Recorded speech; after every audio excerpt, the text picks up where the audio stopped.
नाटक खत्म नहीं है। विदाउट वाले चलो चलो बाहर निकलिए। विदाउट वाले भीड़ मत लगाइए।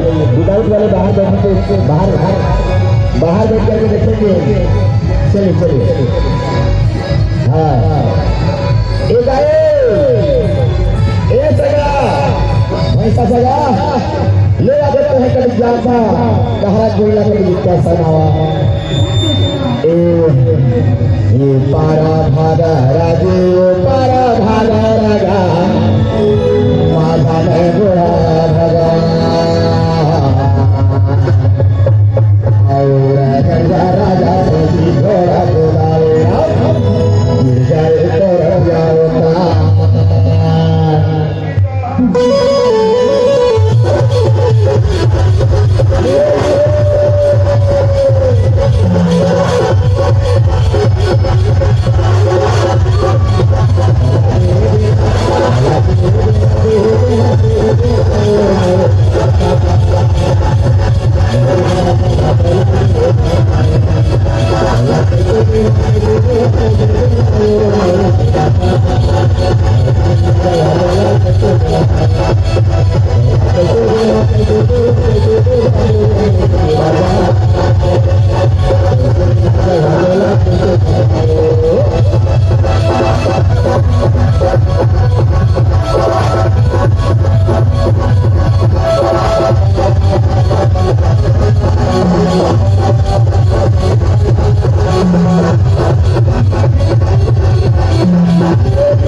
लेकर